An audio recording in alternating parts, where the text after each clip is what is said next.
हरी हरी हरी हरी. उगीच थोडासा गेन वाढवा. हरी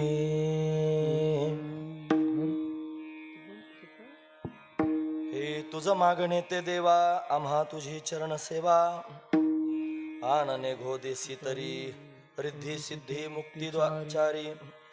संत संगती सर्व काळ थोर प्रेमाचा सुकाळ. आनने घोदेसी तरी रिद्धी सिद्धी मुक्तीचारी. तुका म्हणे नाम तेने पुरे माझे काम. आनने घोदेसी तरी रिद्धी सिद्धी मुक्तीचारी. विठोबा रखुमाये आम्हा तुझी चरण सेवा. आनने घोदेसी तरी रिद्धी सिद्धी मुक्तीचारी. प्रस्तुत प्रसंगी कीर्तन रूपी सेवेकरिता निवडलेला अभंग जगद्गुरु जगतवंदनीय सर्वांच्या अंतकरणाचा अधिष्ठान असणारे माऊली तुकोबाराय यांचा 4 चरणांचा आणि भगवंताकडे विलक्षण मागणी मागणारा अशा पद्धतीचा अभंग आहे. या अभंगामध्ये माऊली तुकोबाराय आपल्याला काय प्रतिपादन करून सांगतात तत्पूर्वी आपण एकदा संतांना नमन करूया. श्री संतांची माथा चरणावरी माथा चरणावरी संतांची माथा चरणावरी संतांची माथा चरणावरी संग हे करी दंडवत संग हे करी दंडवत संग हे करी दंडवत विश्रांती पावलो संभाळा उतरे विश्रांती पावलो संभाळा उतरे विश्रांती पावलो संभाळा उतरे विश्रांती पावलो संभाळा उतरे वाढवे अंतरी प्रेम सुख प्रेम सुख वाढले अंतरी प्रेम सुख वचनाईका कमळापती माझे रंगाची विनंती कर तो कधी काळी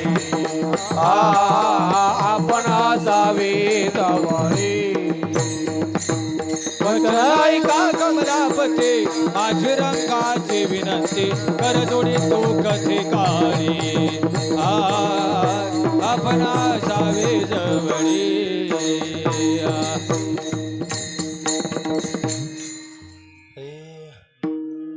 श्री संतांच्या माथा चरणावरी साष्टांग हे करी दंडवत. विश्रांती पावलो सांभाळा उत्तरी वाढले अंतरी प्रेम सुख. तुझं मागणे ते देवा आम्हा तुझी चरण सेवा. आनने घोदेसी तरी रिद्धी सिद्धी मुक्तीचारी. प्रस्तुत प्रतिवर्षीप्रमाणे याही वर्षी संपन्न होत असणारा आपला हा अखंड हरिनाम सप्ताह. या सप्ताहातील असणारी ही 7व्या क्रमांकाची म्हणजे जागराची मागणीची असणारी कीर्तन रूपी सेवा. हे अकारण करुणा वरुणालय भक्तकाम कल्पद्रुम भगवान पांडुरंग परमात्म्याच्या अथांग करुणेनं त्याच्या दयेनं या सर्व संयोजक मंडळींच्या माध्यमातून समस्त ग्रामस्थांच्या माध्यमातून विशेष करून आदरणीय वंदनीय श्री मस्के माऊली आहेत महाराजांच्या माध्यमातून आमच्या वाटेला आलेले आहे. आपली इथे सेवा करण्याचा योग याच्या आधी बऱ्याच वेळेला जुळून त्यांनी येण्याचा प्रयत्न ते होते. एक कीर्तन याच्या आधी आपलं त्यांनी काल्याचं कीर्तन मला वाटतं झालं होतं. म्हणून दादा महाराज आहेत माऊली आहेत हे सतत संपर्कात त्यांनी असतात आणि इथं सेवा घ्यावी अशी त्यांची भावनाही असते. पण कर्मधर्म संयोगानं मलाच ते भाग्य प्राप्त होत नाही. या वर्षी ते जुळून आलेलं आहे आणि म्हणून आपल्या सर्वांच्या सेवेचा योग जुळून आला. फार चांगलं झालं. या परिसरामध्ये अनेक वर्षांपासून आमचं येणं होतं म्हणून सगळेच मंडळी माझ्या डोळ्यासमोर दिसत आहेत. सांडवेकर आहेत, मांडवेकर आहेत, नारायण डोहकर आहेत, दरेवाडीहून त्यांनी मंडळी आलेली आहेत. म्हणून भातोडीहून त्यांनी आमचे पाहुणे आलेले आहेत. ही सगळीच मंडळी अशा पद्धतीनं दुरून दुरून उपस्थित झालेली आहेत. म्हणजे सगळ्यांचा चांगल्यापैकी असा मेळ या ठिकाणी बसला. लोणीवरून मंडळी आलेली आहेत म्हणून सर्वांच्या समवेत आणि भगवंताचं चिंतन करायचं ना अतिशय अल्पशा वेळेमध्ये 8 ला 10 मिनटं कमी आहेत. म्हणजे 1 तास आणि 10 मिनटं आपल्याला भगवंताची सेवा अशा पद्धतीने करायची आहे. म्हणून आज जागर आहे. असा लिखित नियम नाही की आजच्या दिवशी मागितलंच पाहिजे म्हणून, पण हे आपण तयार केलेले नियम आहेत. असं कुठं कागदावर लिहिलं नाही की 7व्या दिवशी काहीतरी मागावं. म्हणून असं जरी नसलं तरी सुद्धा आपण सेवा करतो आहोत आणि उद्या आपल्याला प्रसाद मिळणार आहे. म्हणून तो प्रसाद त्यांनी भगवान देणार आहे इथपर्यंत ठीक आहे. फक्त तो प्रसाद प्राप्त करत असताना आपल्या पोटातली काय भावना आहे ती भगवंताच्या समोर व्यक्त करावी, हाच त्यातला भाव आहे. नाहीतर साधू संत भगवंताकडे काही मागत नाहीत महाराज. साधू संत मागणारे नसतातच मुळात. आणि जे मागतात ते साधू कसे होतील सगळ्यात महत्वाचा विचार आहे. म्हणून ते मागायचं काही कामच नाही त्यांच्याकडे. मग तरी सुद्धा कितीतरी अभंग असे आहेत मागणी पर प्रकरणातले अभंग आहेत. मग साधू मागत नाही, मागणी पर प्रकरण कसं काय तयार झाले? लक्षपूर्वक आहे का? त्याचा अर्थ असा आहे, काय मागावं हे कळालं पाहिजे. मागू नये इथपर्यंत ठीक आहे, पण काय मागू नये हे पण महत्वाचं आहे. आणि काय मागावं हे पण महत्वाचं आहे. ज्या मागण्यानं त्यांनी भगवंतात आणि आपल्यात अंतर पडेल असं मागणं कधीच मागू नये. आणि ज्या मागण्यानं कायमस्वरूपी भगवंताचं स्मरण होईल असं मागणं भगवंताच्या समोर कायम मागावं. महत्वाची गोष्ट आहे. हे आपल्याला उलगडलं पाहिजे, कळालं पाहिजे. म्हणून अशा पद्धतीनं आजच्या दिवशी सगळेच कीर्तनकार जवळजवळ मागणीचा अभंग घेतात. पहिल्या दिवशी नामाचं चिंतन करतात, शेवटच्या दिवशी काल्याचं चिंतन करतात.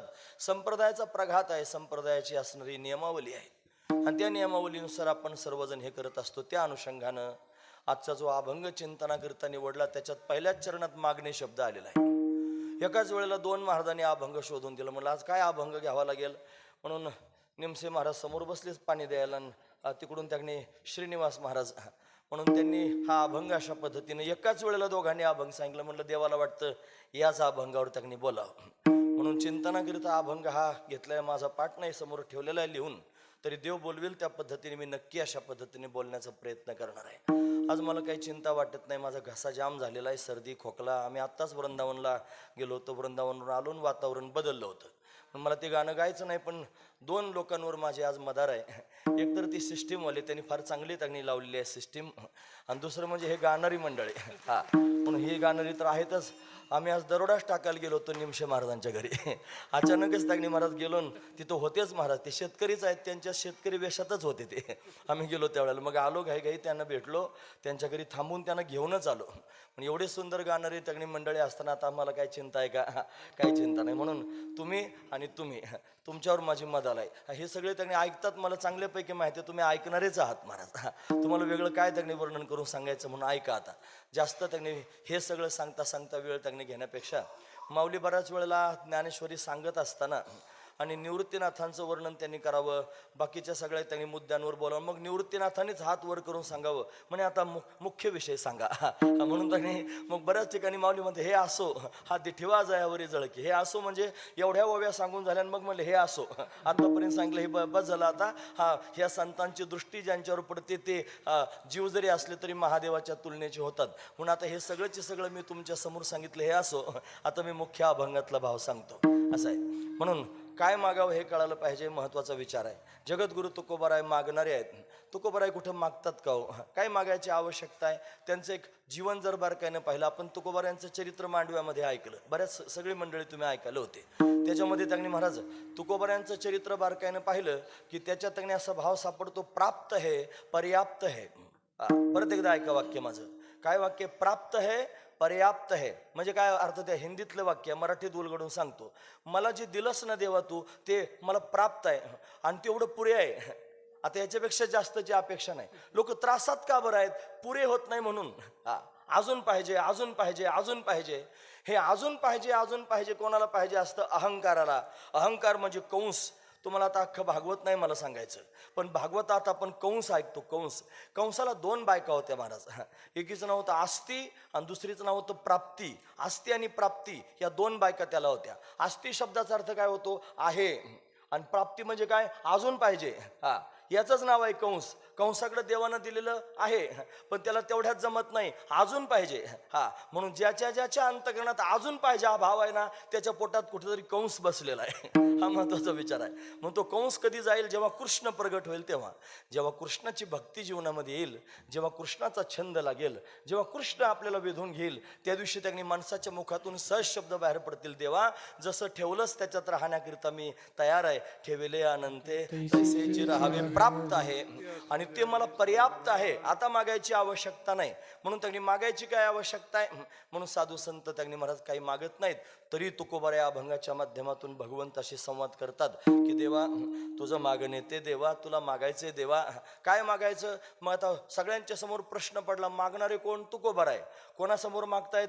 देवासमोर. आता काय मागतील हा महत्वाचा विचार आहे. म्हणून त्यांनी सगळे आवाक झालेले आहेत, तुकोबराय मागणार आहेत. मग तुकोबरायांच्या मुखातून शब्द बाहेर पडले, देवा तुझ्याकडे मागायचं इथपर्यंत ठीक आहे, तू जास्त कावरा बावरा होऊ नकोस, मला काय मागायचं ते ऐक. म्हणे काय? तुझी चरण सेवा, आम्हा तुझी चरण सेवा देणार जर असशील ना देवा, तर तुझ्या चरणांची सेवा दे, याच्यापेक्षा काहीच देऊ नकोस, मला बाकी कशाचीच आवश्यकता नाही. तू बळच जरी बाकीचं देशील ना तरी ते त्यांनी आम्हाला नकोच आहे. काय काय बळच देण्यासारखं आहे? महाराज म्हणतात, आन नेघो देसी तरी. आन म्हणजे अन्य, नेघो आम्ही घेणार नाहीत, देसी तरी तू दिलस तरी आम्ही अन्य काही गोष्टी घेणार नाहीत. काय काय घेणार नाही? रिद्धी सिद्धी मुक्ती चारी.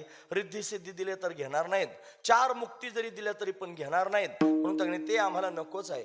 मग काय अपेक्षित आहे? संतांची संगती अपेक्षित आहे. कायम स्वरूपी त्यांनी संत संगती सर्व काळ. मग त्यानं काय होईल? थोर प्रेमाचा सुकाळ, सुकाळ होऊन जाईल प्रेमाचा. म्हणून संतांची संगती अपेक्षित आहे, हा त्यातला दिव्य असणारा भाव आहे. म्हणून त्यांनी हे सगळं होण्याकरिता, तुझी सेवा घडण्याकरिता प्रधान असणारं साधन जर काय असेल तर तुझं नाम. म्हणून त्यांनी तुका म्हणे नाम, तुझं जे नाम आहे ना ते सगळ्या साधनांचं सार आहे. तेने पुरे माझे काम. फक्त तुझं नाम जरी माझ्या मुखात दिलंस ना देवा रात्रंदिवस, तरी त्यानं माझं सगळं काम पूर्ण होऊन जाईल. म्हणून मला जास्त मागायचं नाही, बाकीचं गबाळ मागायचं नाही, तू देशील तरी मला ते घ्यायचं नाही. मला या सगळ्या गोष्टी अपेक्षित आहेत, त्या गोष्टी तू मला प्राप्त करून दे, हेच माझं मागणं आहे. असं तुकोबराय त्यांनी भगवंताच्या समोर बोलतात. असा अभंगाचा सरळ अर्थ पाहण्याचा आपण प्रयत्न केला. विठोबा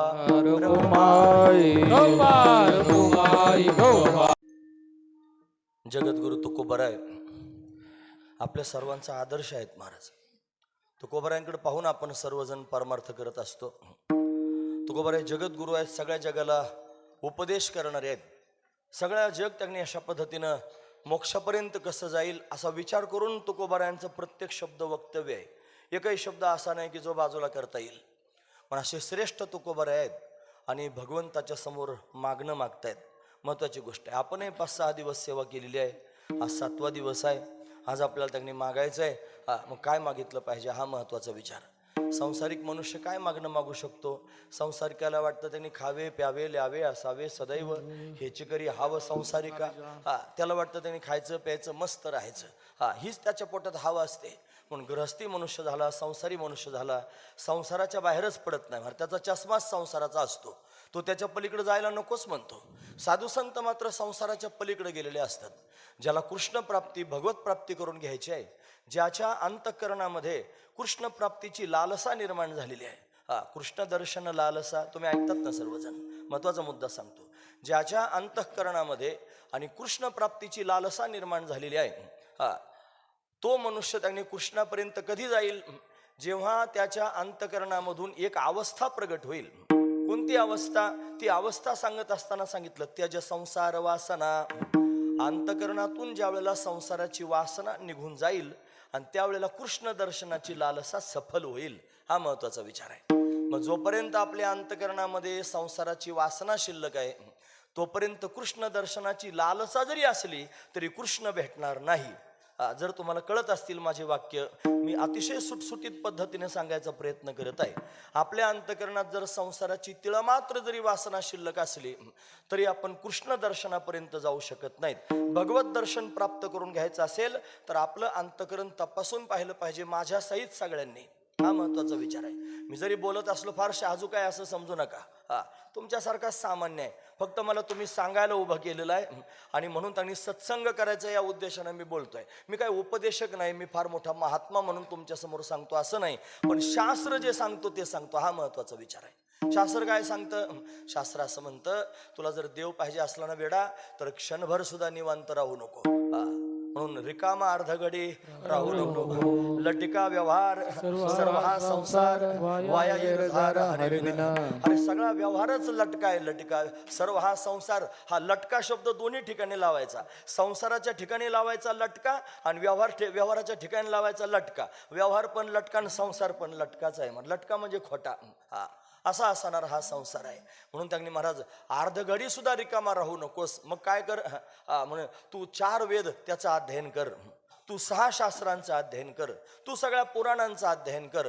आणि अध्ययन करून त्यांनी मंथन कर. नुसतं अध्ययन काय करतोस, मंथन कर. आणि मंथन करून परमात्म्यापर्यंत जा. महाराज म्हणतात मंथुनी नवनीता तैसे घे अनंता, वाया व्यर्थ कथा सांडी मार्गू. म्हणून त्यांनी वाया व्यर्थ कथा, बाकीच्या सगळ्या कथा सोडून दे. व्यर्थ कथा सोडून दे आणि बाकीचे मार्ग टाकून दे आणि मग मंथन करून परमात्म्याला घे. हा महत्वाचा विचार आहे. माणसं मंथनच करत नाहीत. माणसांच्या मनात परमात्म्यापर्यंत जाण्याचा उत्कट भावच निर्माण होत नाही. महाराज लोक परमार्थात येतात, पारायण करतात, काकडा म्हणतात. आता कार्तिक स्नानच चालू आहे महाराज. मग सगळे लोक ह्या सगळ्या उपक्रमांना सामोरे त्यांनी होतात. पण हे सगळे उपक्रम करत असताना अंतकरणामध्ये दृढ भावना निर्माण करीत नाहीत की मला देवाला भेटायचं आहे. देवाच्या भेटीची इच्छा अंतकरणात निर्माण झाल्याशिवाय देव भेटत नसतो. हे पक्क लक्षात ठेवा. मी काय सांगतो, बऱ्याच दिवसाचे पारमार्थिक लोक असतात पण अंतर्मनामध्ये कुठेतरी एक खंत असते. त्याच्या मनात एक प्रश्नचिन्ह असतं. एवढ्या दिवसापासून माळ घातली, जीव जाळून राहिलोय, पण जगात देव असला म्हणजे बरं झालं. तुम्ही खरंच माझं म्हणणं जरा बारकाईनं ऐका. खरंच असे लोक आहेत समाजामध्ये की जगात देव असला म्हणजे बरं होईल. माझं जर खोटं वाटत असलं तर कोरोनाच्या प्रवाहामध्ये माळा काढलेले लोक जमा करा आणि त्यांना विचारा तुम्ही माळा का काढल्या. त्यांना जर देव आहे याची शाश्वती असती तर म्हणले असते मेलो तरी चालेल पण माळ काढणार नाही.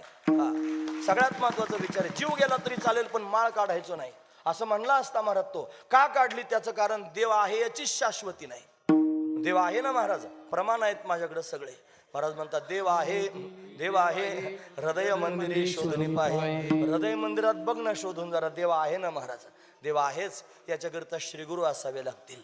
त्या श्रीगुरूंनी मस्तकावर हात ठेवावा लागेल, श्रीगुरूंची कृपा व्हावी लागेल आणि मग या सगळ्या गोष्टी आपल्या जीवनामध्ये उतरतील.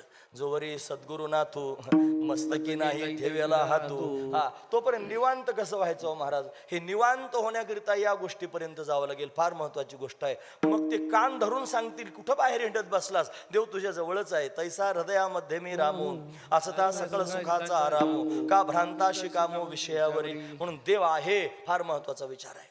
दुसरा विचार सांगतो, तुम्ही ऐकतात ना सगळेजण, समजण्यासारखं सांगतोय. पहिला मुद्दा झाला काय, देव आहे. दुसरा मुद्दा सांगतो, देव भेटत असतो. याची पण शाश्वती असली पाहिजे ना. देव भेटत असतो, देव भेटत असतो महाराज. कोणाला भेटला म्हणे ध्रुवजींना भेटला.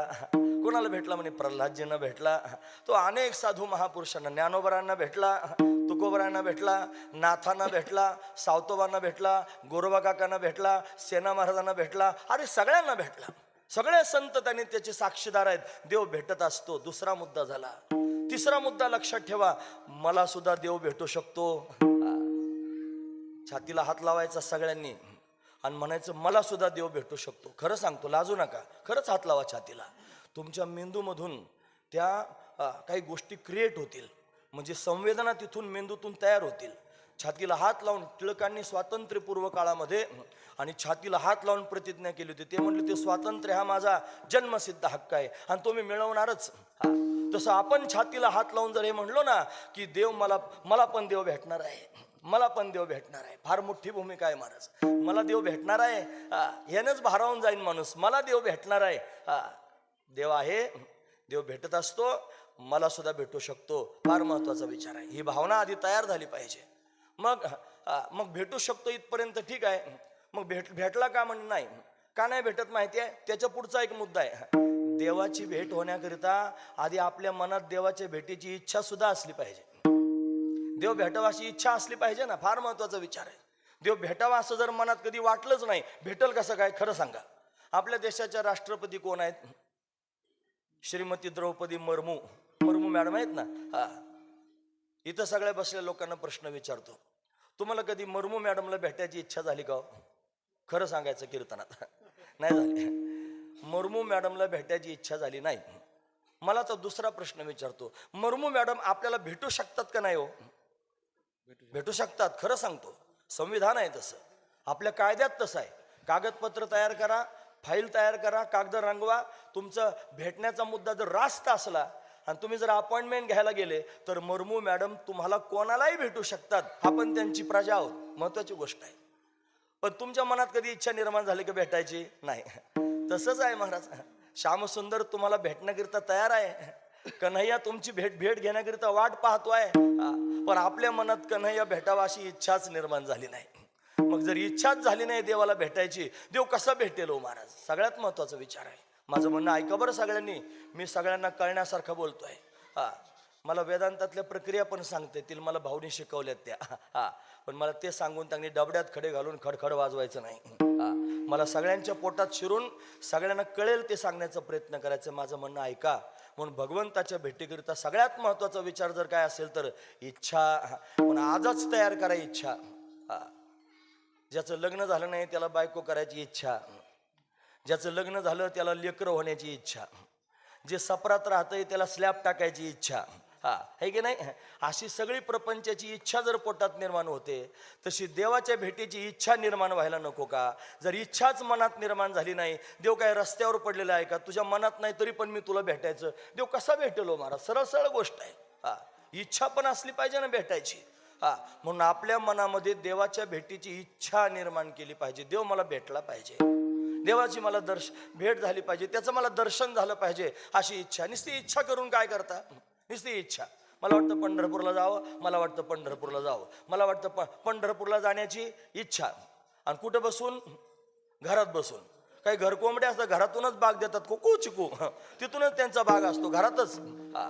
मग पंढरपूरला जर जायचं असलं ना महाराज, तर पंढरपूरला जाण्याकरिता आधी घर सोडावं लागेल, थोडा खिशाचा सल्ला घ्यावा लागेल, एखादं वाहन पाहावं लागेल, मग प्रवास करीत तिथपर्यंत जावं लागेल, मग बारीला लागावं लागेल, मग देवाच्या दर्शनापर्यंत जाता येईल. म्हणजे श्रम करावे लागतील की नाही, प्रयत्न करावे लागतील की नाही? फक्त इच्छा पंढरपूरला जायची आहे आणि घरात बसून राहायला जाता येईल का पंढरपूरला? नाही. मग काय करावं लागेल? प्रयत्न.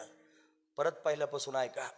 जगामध्ये देव आहे, देव भेटत असतो, मला पण भेटू शकतो. मला देवाला भेटायची इच्छा आहे आणि मी देवाच्या भेटीकरिता प्रयत्न करतोय. देवाच्या भेटीकरिता प्रयत्न. निवड काकडा नाही म्हणत मी, काकड्यातला प्रत्येक शब्दाचा भाव माझ्या पोटात उतरतोय आणि त्या शब्दांबरोबर मी प्रवास करतोय.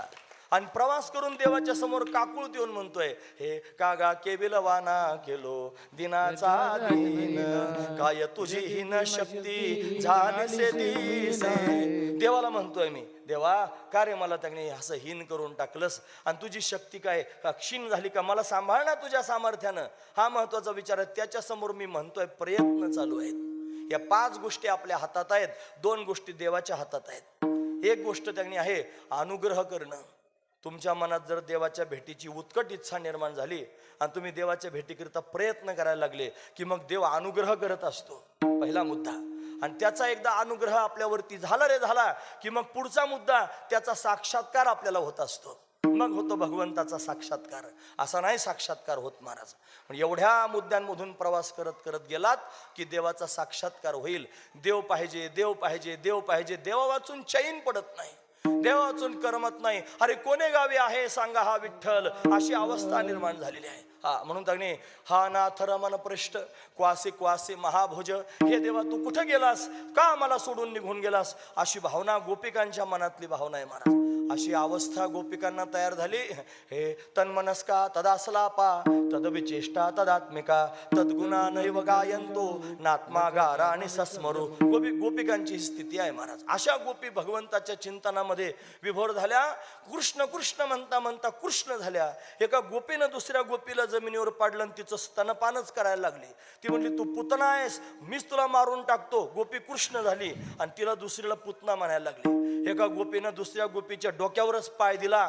ती म्हणली तू काली हा महासर्प आहे, इथं थांबायचं नाही, चल चालता हो आमच्या वृंदावनातून. असं म्हणून त्यांनी महाराज गोपी कृष्णमय झाली. एका गोपीनं ओढणीच अशी डोक्यावर धरली आणि बाकीच्या गोपिकांना म्हणली मी गोवर्धन धारण केलेलं आहे, माझ्या आश्रयाला या. गोपी कृष्ण म्हणता म्हणता म्हणता कृष्णच झाली महाराज. अशी अवस्था गोपिकांना प्राप्त झाली, कृष्णमय झाल्या. आणि कृष्ण तर सोडून निघून गेला, आता काय करायचं? तिची अवस्था ज्ञानोबा सांगतात. कृष्ण वेधियले विरहिणी बोले, चंद्रमा करीतो उभारा गे माय. न लगे चंदनू न लगे विंझनू वारा, हरिविन शून्य शेजारो गे माय. हरिविन शून्य शेजारो गे माय. महत्वाची गोष्ट आहे. आता हरी वाचून काही दिसतच नाही, अशी स्थिती निर्माण झाली. गीत गाऊन भगवंताला बोलावू लागल्या. जयति तेधिकम जन्मना व्रज, श्रयत इंदिरा शश्वदत्रहि. दयित दृश्यताम दिक्षुतावका, स्वयि धृता सव स्वाम विचिन्वते. शरदुदाशये साधु जात सत, सरसी जोदर श्रीमुषादृशा. भगवंताला हका मारताय सर्वचे सर्व व्याकुळ होऊन. आणि मग काय झालं ते ऐका. त्यांची ती अवस्था पाहून, त्यांची ती स्थिती पाहून, त्यांची ती भूमिका पाहून जगन्नियंता प्रसन्न झाला. आणि प्रसन्न झालेला परमात्मा त्यांच्यामध्ये प्रगट झाला. हे तासाम आविर्भूत शौरी स्मयमान मुखांबुजहा, पीतांबर धरस्रग्वी साक्षान मन्मथ मन्मथ. कामदेवाच्या मनाचं मंथन करणारा कन्हैया प्रत्यक्ष प्रगट झाला. गोपिकांच्या समोर उभा राहिला. गोपिकांनी त्याला डोळे भरून पाहिला. त्याला लिगटल्या, कोणी हाताला धरतय, कोणी पायाला धरतय, कोणी गळ्यात हात घालतय, कोणी रागानं पाहतय, कोणी हसून पाहतय, कोणी बसण्याकरिता आसन देतय. आणि अशा अवस्थेत त्यांनी परमात्मा गोपिकांच्या समोर आहे. आणि त्याचा ठरलेला स्वभाव आहे, काय पाहिजे सांगा. तो भक्ताच्या समोर प्रगट झाला का सगळ्यात पहिला प्रश्न असतो, काय पाहिजे सांगा. महत्वाची गोष्ट आहे महाराज. पण देव प्रसन्न करण्याकरिता लोक अट्टहास करतात. काही लोकांचा परमार्थ त्यांनी महाराज देवाला प्रसन्न करून प्रपंच चांगला करायकरता असतो. लक्ष करू काय का, देवदेव करतात लोक. त्यांनी गण लावतील, शेंड्या वाढवतील, नारळ फोडतील, तोरणं लावतील, शेंगदाणे वाटतील, खोबरं वाटतील, लोकाला सगळं काय करतील. फक्त त्याच्यातून उपलब्धी काय, तर माझा संसार सुखाचा झाला पाहिजे याच्याकरिता परमार्थ करणारे लोक समाजात आहेत. खरं सांगा, त्यांचा परमार्थ आहे का चांगला शुद्ध प्रपंच आहे? अशुद्ध प्रपंच करतात. देवाबरोबर सौदे करायचे, एवढं होते तुला एवढं तोरण बांधेन, हा सौदा नाही मग काय आहे? सगळ्यात महत्वाचा विचार आहे, हे सौदेबाजी देवाबरोबर करायचे दिसतात पारमार्थिक. गण लावलं तर मळवटच भरून टाकतील सगळा कपाळाला, माळा घातल्या तर गळा भरून माळा घालतील सगळ्या, देवळात गेले तर घंट्याच वाजी बसीन देवळात जाऊन, असं सगळं त्यांनी करतील. पण कशाकरिता? काहीतरी अपेक्षा पोटात ठेवून. देव प्रगट झालं की त्याच्या समोर हे काहीतरी मागायचं. म्हणून मागण्याकरिता त्यांनी असणारा संसार काय मागतात, संसार अशा पद्धतीने मागितला जातो. म्हणून परमार्थ जरी दिसत असला तरी तयाचे भजन भोगासाठी, त्याचं भजनच आहे पण ते भोगाकरिता केलेलं भजन आहे. म्हणून फार चांगला परमार्थ करायचा, समोरच्याच्या हाताकडे पाहायचं. हा परमार्थ आहे का प्रपंच आहे? खरं सांगा. पण प्रपंचच आहे तो. पण देवासमोर त्यांनी गेल्यानंतर, देव प्रत्यक्ष प्रगट झाल्यानंतर जर संसार मागत असेल तर त्याचा परमार्थ देवाकरिता नव्हता, तो पोट भरण्याकरिता होता, असं लक्षात घेतलं पाहिजे. पण देव प्रगट झाल्यानंतर त्यांनी ज्याला संसारातलं काहीच मागायचं नाही, ज्याला संसाराविषयी काही आसक्ती राहिली नाही, संसाराची कोणतीच अपेक्षा शिल्लक राहिली नाही, आता त्यानं काय करायचं? महाराज सगळ्यात महत्वाचा विचार, देव तर प्रगट झाला. आणि प्रगट झाल्यानंतर त्यांनी महाराज आपलं जे उद्देश आहे, आपलं जे गंतव्य आहे, आपलं जे टार्गेट आहे पूर्ण झालं. अट्टहास होता, रात्रंदिवस अट्टहास केला भगवंताच्या दर्शनाकरिता, भगवंताच्या प्राप्तीकरिता. आणि अट्टहास करून परमात्मा त्यांनी महाराज प्रगट झाला, भेटला. आता देव भेटल्यानंतर काय करायचं प्रश्न आहे. फार अट्टहास केला आणि देव भेटला, आता काय करायचं? काही करायचंच राहत नाही. ज्याला देव भेटला त्याचं सगळंच होतं महाराज आपोआपच. काहीच करायचं शिल्लक राहत नाही. ज्याला अपेक्षाच नाही, काही मागायचं नाही देवासमोर, मग त्यानं काय मागावं? त्याने एकच गोष्ट मागावी. कान उंच करून ऐका, महत्वाचा मुद्दा सांगतो. एकच गोष्ट मागावी, ती म्हणजे भगवंताची सेवा. भगवंताची सेवा म्हणजे संत महापुरुष भगवंताला त्यांनी शोधण्याकरिता निघाले, जे अट्टहास करून भगवंतापर्यंत गेले, ज्यांना भगवंताची प्राप्ती झाली, भगवंताचा साक्षात्कार झाला. आता त्यांच्या जीवनामध्ये काही करायचं शिल्लक राहिलं नाही. मग काहीच करायचं शिल्लक राहिलं नाही आणि आयुष्य मात्र शिल्लक राहिलं. मग उरलेल्या आयुष्यात काय करायचं हा प्रश्न आहे. मग उरलेल्या आयुष्यामध्ये ते संत महापुरुष एकच काम करतात, ती म्हणजे भगवंताची सेवा. ती सेवाच फार महत्वाची आहे महाराज. आता आज लोकांना सेवा करायला नको वाटतं. हे कागदान चटाया उचलायला लोकांना नको वाटतं. त्यांना स्वतःचं इमेज त्यांनी डाऊन झाल्यासारखे वाटते. कीर्तन झाल्यावर टाळ उचलून ठेवायला सुद्धा लाज वाटते. ती ठेवणारे वेगळेच असतात महाराज, त्यांनी उक्तच घेतलेलं असते त्यांचं. टाळं त्यानेच उचलायचे, चाट्या त्यानेच उचलायच्या, झाडून त्यानेच घ्यायचं, सगळं त्यांनी करायचं. हा, आणि भैयानी फक्त गुरुगुरु हिंडत राहायचं असं त्यांनी. असे समाजाची रीत आहे आता सध्या. गावगाव त्यांनी सप्ताहाला आम्ही पाहतो महाराज. ठराविक 4-6 लोक असतात ज्यांना फार तळमळ असते. ते तळमळीने उभय करतात, चालवतात सुद्धा, सगळी उठा ठेवाय करतात, सगळ्या गोष्टी करतात. ज्यांना काहीच घेणं देणं नाही ते आपले गुरुगुरु हिंडत राहतात, फक्त सेवा करायला नको म्हणतात. पण खरं सांगतो मी तुम्हाला, भगवान प्रसन्न होईल कशानं, भगवान आपला राहील कशानं, त्याचं एकमेव साधन आहे सेवा, भगवंताची सेवा. आता काय सेवा करवलो देवाची? देवाची सेवा त्यांनी कराल काय? त्याचे पाय दाबाल, त्याचे पाय दुखतच नाहीत. दाबायची काही गरजच नाही महाराज. तुम्ही त्याला खाऊ घालाल, अरे त्याला भूकच लागत नाही. त्याला काय खाऊ घालणार आहात? त्याला भूक कधी लागते माहिती का? जेव्हा भक्ताच्या पोटामध्ये त्याच्याविषयीचं प्रेम ओसंडून वाहू लागतं तेव्हा देवाला भूक लागते महाराज. त्याला अशी भूकच लागत नाही. विदुर पत्नीच्या पोटामध्ये प्रेम ओसंडून वाहू लागलं आणि भूक लागली आणि केळीचे टरफल सुद्धा खाल्ले महाराज. शबरीच्या दारात गेला आणि काही खायची काही अपेक्षाच नाही महाराज, तरी तिचे बोरं खाल्ले आणि बिया सगट खाल्ले. असे त्यांनी महाराज, अशी त्याची अवस्था आहे. सुदाम देवाची पोहे त्यांनी, पोहे नव्हतेच, ते तांदूळाची कणी गोळा करून आणली होती आणि ती त्यांनी देवासमोर मांडली होती आणि देवानं तीच फक्के मारी कोरडेच खाल्ले महाराज ते पोहे. म्हणजे असं काय खायलाच कधी भेटलं नव्हतं आणि असा त्यांनी खात होता. हा महत्वाचा विचार आहे. त्याला भूक लागत नाही. तुमच्या पोटात प्रेम तयार झाल्यावर आपोआप भूक लागते आणि खायला मागतो महाराज. कालच्याच कीर्तनात सांगितलं, नाथ महाराजांना पहाटे 4 वाजता जाग करायला यायचा आणि 4 वाजल्यापासून घुमा धरायचा नाथांचा, मागच राहायचं, नाथाच्या गुरुगुरु हिंडत राहायचं, नाथांच्याच मागे फिरायचं नसतं. एक दिवशी कंटाळले नाथ महाराज, म्हणजे काय रे माझ्या मागं फिरतोस, जरा तरी विश्राम तगणी मोकळं राहू दे ना. धरला देवन ढकलून दिला दरवाजाच्या बाहेर आणि दरवाजा बंद करून घेतला. दरवाजा बंद, आता तो सर्वज्ञ सर्व शक्तिमान, त्याला सगळं काय करता येतं, तो चराचरात व्यापक आहे. हाकलून दिला म्हणजे काय जाणार थोडाच आहे. दरवाजा बंद केला आणि मागं फिरतात नाही कुठे, तो उभाच. नुसती पाठ फिरवली तरी लगेच समोर उभा, नुसता उभा नाही राहिला. एक हात कमरेवर आणि एक हात समोर ठेवला आणि वरून त्या नाथांच्या तोंडाकडे पाहून म्हणतो, नाथा फार भूक लागली, काहीतरी खायला दे ना. अरे म्हणलं पहाटे 4 वाजता, एवढ्या वाजता त्यांनी आला जाग करून त्यांनी, महाराज मला तुला हाकलून दिलं, मी झोपू दे थोड्या वेळ म्हणून, तरी पण त्यांनी उभा राहिला. खायला दे म्हणतो, कोणाला पण नाही म्हणत ना खायला दे.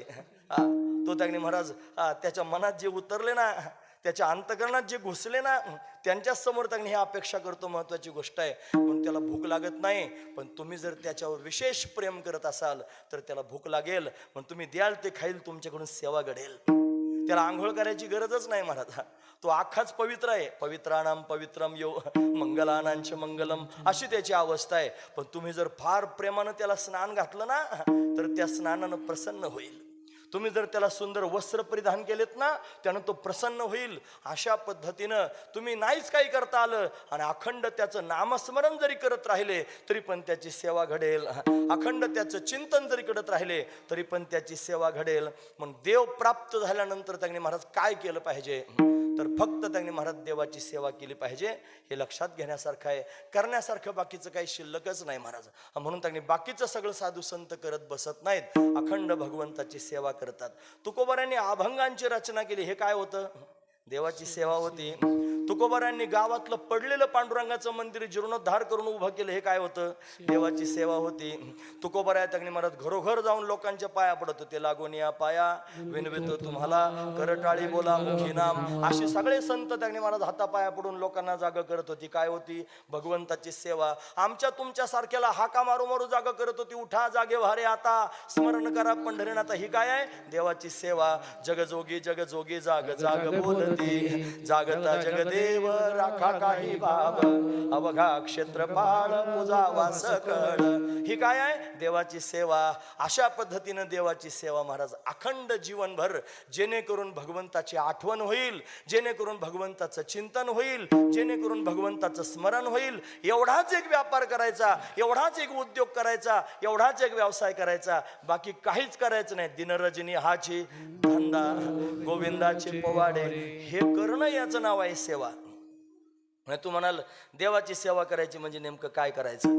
अरे जेणेकरून भगवंताची कायमस्वरूपी चित्तात आठवण होईल असं कर्म करायचं. त्या कर्माचं नाव आहे सेवा.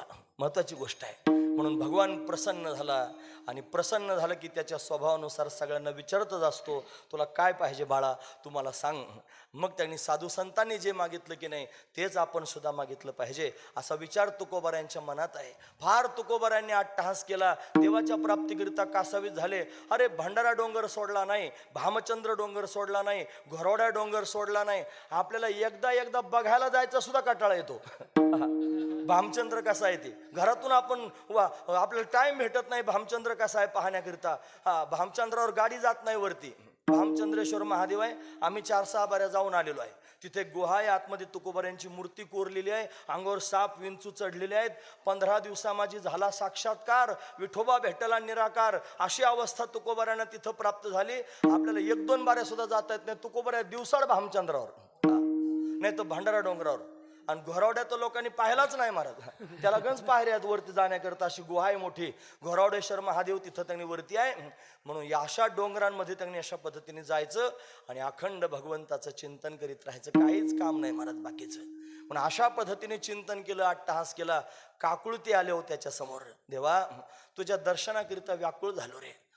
वाटोली पाहता शिनले डोळुले, दाविसे पाऊले कैव डोळा, तू माय माऊली कृपेची सावली, विठ्ठले पाहिले वास तुझी, काबा मोकलिले कोणा निरविले, कठीण कैसे झाले हृदय तुझे. तुका म्हणे माझ्या आसावल्या बाह्या, तुझ क्षेम द्यावया पांडुरंगा. हे पांडुरंगा तुला आलिंगन देण्याकरिता माझे हात आसावले रे, कधी येशील असं त्यांनी झालं. माझ्या इंद्रियासी लागले भांडण, मनतील कान रसना झाली, करीती तळमळ हस्तपाद भाळ, नेत्रासी दुकाळ पडिला थोर. अशी अवस्था झाली देवाच्या भेटीकरिता. अशा स्थितीमध्ये निघून गेले. नामदेव महाराजांसारखे त्यांनी म्हणतात, आसुवे दाटली उभारो निबाहे, नामा वाट पाहे रात्रंदिन, भेटसी केधवा माझी आजीव लगा, येईगा पांडुरंगा माय बापा. केव्हा भेटशील भगवंता, कधी कृपा करशी नेने, मज दिनाचे धावणे. असं देवा धावणार एकदा कधी माझ्याकरिता प्रगट होशील, अशी उत्कट भावना अंतकरणात निर्माण झाली. आणि भगवान प्रगट झाला. म्हणून त्यांनी बालवेश घेऊन श्री हरी भेटला. तुकोबाराय स्वतः म्हणतात, भगवान त्यांनी भेटला गरुडावर बैसूनी माझा कैवारी आला, पिवळा पितांबर कैसा गगनी झळकला. सगळी प्रमाण पाहून घ्या. अशा सगळ्या प्रमाणांच्या माध्यमातून तुकोबाराय म्हणतात, देव भेटण्याकरिता आला आणि प्रत्यक्ष परमात्मा भेटला. आधीचे सूत्र विसरू नका बरं का, ते महत्वाचे आहेत. जगामध्ये देव आहे, देव भेटत असतो. आत्मविश्वास ठेवा, मला पण भेटू शकतो. मला देवाच्या भेटीची इच्छा आहे, मी देवाच्या भेटीकरिता प्रयत्न करतो आहे. 5 मुद्दे आपल्या हातात आहेत, 2 मुद्दे देवाच्या हातात आहे. असे मुद्दे तुमच्या पोटात तयार झाले की मग देव अनुग्रह करतो, म्हणजे कृपा करतो, 1 मुद्दा. आणि मग भगवंताचा साक्षात्कार होतो, 2रा मुद्दा. पण तुकोबाराय या 7 मुद्द्यांमधून गेले आणि परमात्म्याला ओढूनच आणलं महाराज, प्रत्यक्ष समोर उभा राहिला. आणि ठरल्या नियमानुसार तुकोबारायांच्या मुखकमलाकडे पाहून आणि पुन्हा पुन्हा अट्टहास करून म्हणू लागला, तुकोबा मी प्रसन्न आहे तुमच्यावर, तुम्ही म्हणाल ते मी द्यायला तयार आहे, काय पाहिजे सांगा. काहीतरी मागा. ते म्हणले, काय मागायचं देवा, तू असाच आहेस. सगळ्या लोकांच्या समोर उभा राहतो आणि त्यानं म्हणतो माग मला काहीतरी. अरे मोठ्या मोठ्या लोकांकडे पाहिलं, त्यांनी मागितलं नाही रे तुला काही, मी कसं काय त्यांनी अशा पद्धतीने मागेन. जटायू काका होते, रावणानं पंखच कापून टाकले आणि हा राम तिथं गेला. गेल्यानंतर त्यांचं मस्तक अशा पद्धतीने जटायू काकाचं मांडीवर, त्याला काका म्हणत होते का, दशरथ राजाचे मित्र होते ते. मांडीवर घेतलं, मस्तक डोक्यावर हात फिरवायला लागले आणि मग विचारायला लागले, काका सांगा मी तुम्हाला काय देऊ, पंख देऊ का, परत जीवन देऊ का, नवतारुण्य देऊ का.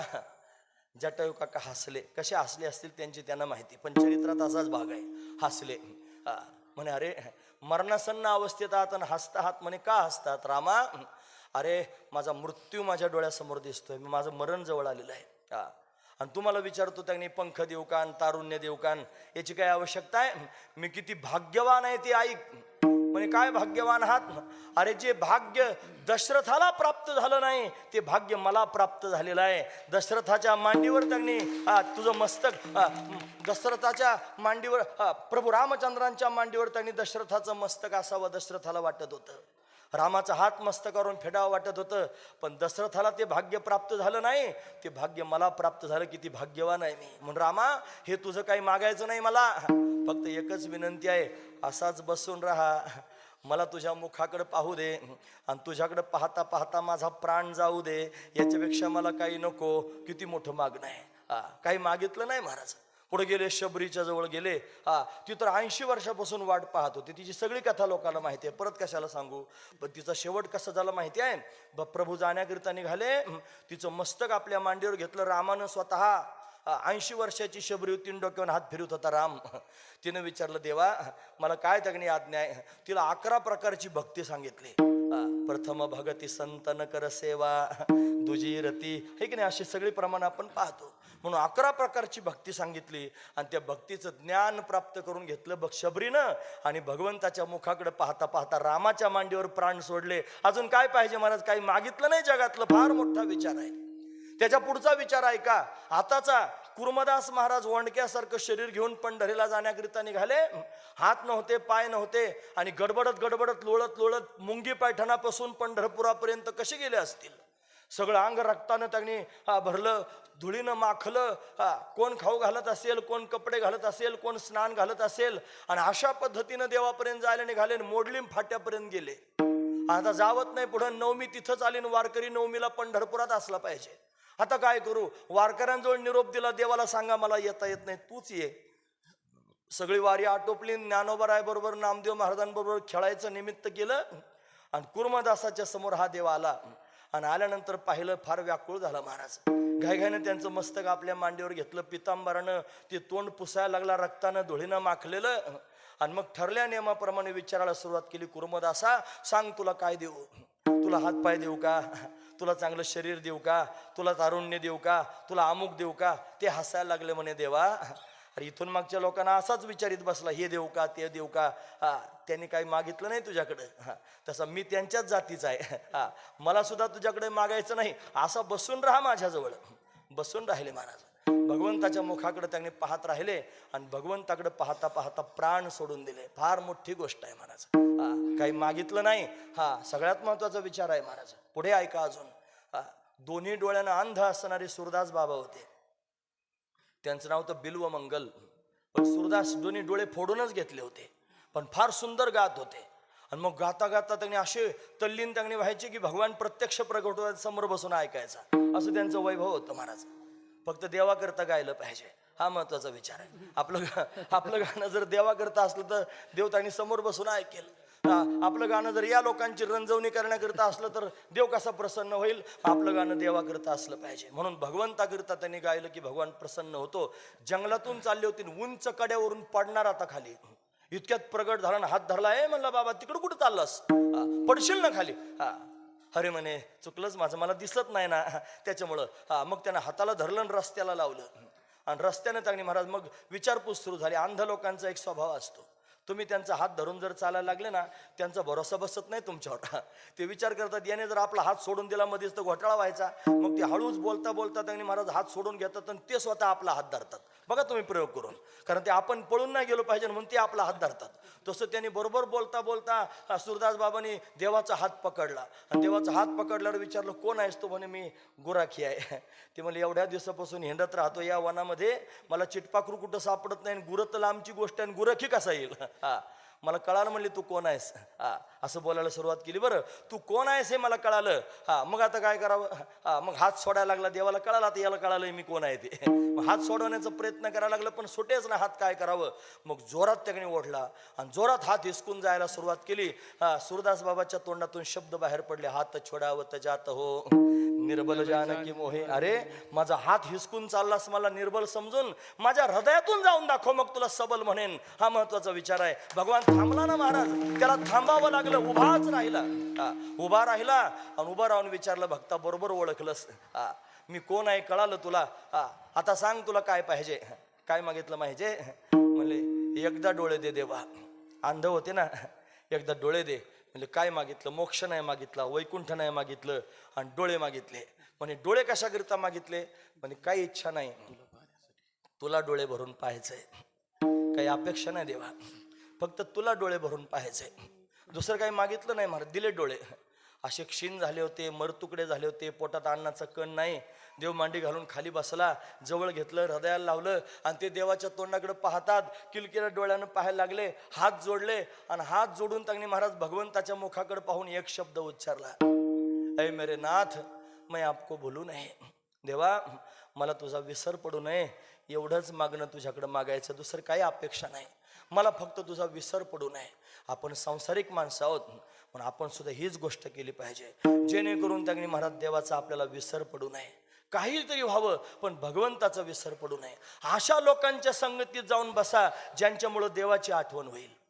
असं काहीतरी काम स्वीकारा की जेणेकरून देवाची आठवण होईल. देऊळ झाडायचे काम जरी भेटलं तरी चालतील, देवाची आठवण होईल. फार महत्वाचा विचार आहे. अशा काही व्यवसायात जा की जेणेकरून देवाची आठवण होईल, भगवंताचं स्मरण व्हावं. अशी त्यांनी काहीतरी गोष्ट आपल्या जीवनामध्ये त्यांनी असावी. फार महत्वाचा मुद्दा आहे महाराज. म्हणजे त्यांनी महाराज भगवंताच्या अखंड स्मरणात राहणं महत्वाची गोष्ट आहे. मग कशानं होईल? तुम्ही जर जीवनभर भगवंताची सेवा करत राहिले ना, तर जीवनभर तुम्हाला भगवंताची आठवण होत राहील. फार महत्वाचा विचार आहे. जीवनभर भगवंताची सेवा करा, जीवनभर भगवंताची आठवण होत राहील. म्हणून येन केन प्रकारानं भगवंताची सेवा स्वीकारली पाहिजे, सेवेचं व्रत घेतलं पाहिजे, काही करून भगवंताची सेवा घडली पाहिजे. असा विचार जरी मनात निर्माण झाला तरी पण कायमस्वरूपी भगवंताच्या चिंतनामध्ये राहता येईल. कशाकरिता हो कायमस्वरूपी भगवंताच्या चिंतनात राहायचं? एक दिवशी अंतकाल समय येणार आहे ना, एक दिवशी शेवटचा श्वास सोडावा लागणार आहे ना, त्या शेवटच्या श्वासाला भगवंताची आठवण व्हावी म्हणून आत्तापासून तयारी केली पाहिजे त्या भगवंताच्या स्मरणाची. हा तो म्हणतो, अंतकालेच मामेव स्मरण मुक्त्वा कलेवरम. त्याचं स्मरण करता करता शरीर पडलं पाहिजे, मग त्याच्याकरिता त्याचं स्मरण कायम झालं पाहिजे आणि त्याचं स्मरण कायमस्वरूपी होण्याकरिता अखंड त्याची सेवा केली पाहिजे. म्हणून सेवेत जर राहाल देवाच्या, कोणाची सेवा? देवाची सेवा. आम्ही देवळं बांधायचं काम सुरू केलं तिकडं. म्हणून त्यांनी आता लोकांना काय भेटावं लागतंय? लोकांना माझ्या लोक दगड द्या, असं त्यांनी मुद्दा चालू आहे की नाही? दगड कोणाकरता? माझ्याकरता का देवाकरता? देवा. दगडाच्या निमित्तानं आठवण कोणाची? देवाची. राजस्थानवरून कारागीर आणायचे कशाकरिता? मंदिराकरिता. आठवण कोणाची? देवाची. त्याला सिमेंटची गाडी आणायची कशाकरिता? देवाकरिता. आठवण कोणाची? देवाची. येणं केनं दगडाच्या माध्यमातून करा, नाही तर मातीच्या माध्यमातून करा, नाही तर झाडाच्या माध्यमातून करा, नाही तर अजून कशाच्या माध्यमातून करा, भगवंताची आठवण करा. आणि ती आठवण फक्त त्याच्या सेवेनं होऊ शकते हे तुकोबारायांना कळालं. म्हणून प्रसन्न झालेला परमात्मा, प्रगट झालेला परमात्मा, त्याला तुकोबाराय म्हणायला लागले, देवा घे घे म्हणतोस, माग माग. त्यांनी अशा पद्धतीने म्हणतोस, जर तुला काही मागायचंच असेल तर एकच गोष्ट त्यांनी मागायची, आम्हाला तुझ्या चरणांची सेवा दे कायमस्वरूपीची, याच्यापेक्षा काही देऊच नकोस. महाराज तुझं मागणे ते देवा, तुझं मागणे ते देवा, तुझं मागणे ते देवा. ते देवा, आम्हा तुझी चरण सेवा, तुझ्या चरणांची सेवा दे देवा, याच्यापेक्षा वेगळं काय देऊ नकोस. तुम्ही ऐकतात ना सर्वजण? फार महत्वाचा मुद्दा सांगतो. देवदेव म्हणून सगळे फिरतच असतात महाराज, इथं चरणांची सेवा मागतात. हा महत्वाचा विचार आहे. देवाचे अनेक मुद्दे मला तुमच्या समोर उपस्थित करता येतील. आपल्या सगळ्यांच्या हृदयात देव आहे असा उपक्रमच केला आपण. हृदय मंदिरी शोधून पाहे, हृदयातच देव आहे. तो आत्मा, त्याला आत्मा राम असं म्हणायचं. महत्वाची गोष्ट आहे. सर्व घटी राम, देहादेही एक, सूर्यप्रकाशक सहस्रश्मी. आत्मा देवच आहे महाराज. त्याच्यापेक्षा पुढचं ऐका. ज्ञानोबराय म्हणतात, देव देव म्हणून व्यर्थ का फिरसी, निज देव नेनसी मुळे कोणी. देवा नाही रूप, देवा नाही नाव, देवा नाही गाव कोठे काही. ज्ञानदेव म्हणे भजा आत्मदेवा, अखंडित सेवा करा त्याची. आत्मा हाच देव आहे. आपल्या जवळचा देव सांगितला. किती जास्त जवळच दिसत का नाही? जास्त जवळ आहे म्हणून दिसत नाही. किती जवळ आहे? अरे आपणच आहोत. देव महत्वाची गोष्ट आहे. फक्त देव पाहायला निघा, मग कळेल आपणच देव आहोत. हे श्री गुरु कृपेशिवाय कळणं शक्य नाही महाराज. मग भगवंताचं नामचिंतन करून अंतकरणाची वृत्ती स्थिर होईल, ती शुद्ध होईल, पवित्र होईल. आपण ज्ञानाचे अधिकारी होऊ. मग परमात्म्याला ते कळेल. तो परमात्मा गुरुरूपानं आपल्या जीवनामध्ये येईल. मग तो आपल्याला महावाक्याचा उपदेश करेल. मग तो सांगेल तत्त्वमासी, ते ब्रह्म तू आहेस. मग आपल्याला कळेल अहम ब्रह्मास्मी, मी ब्रह्म आहे. आणि मग त्यांनी देवत्व आपल्यातलं जाग होईल. महाराज म्हणतात, देव पहावया गेलो तेथे देवाची होणे ठेलो. आतला देव सापडला. ज्याला आतमध्ये देव सापडला ना, त्याला बाहेर सुद्धा देव दिसतो महाराज. झाला अंगे देव होईल आपण तयासे हे जन अवघे देव सर्वाभूती पाहे एक वासुदेव पोसोनिया ठाव अहंतेचा मी देव आहे असं कळालं रे कळालं की अशी दृष्टी प्राप्त होते की सगळं जगच देव होऊन जातं महाराज. मग देवच देव सर्वत्र त्यांनी प्रतितीला येतो. पण आतमध्ये पाहिलं तर आत्मा देव आहे.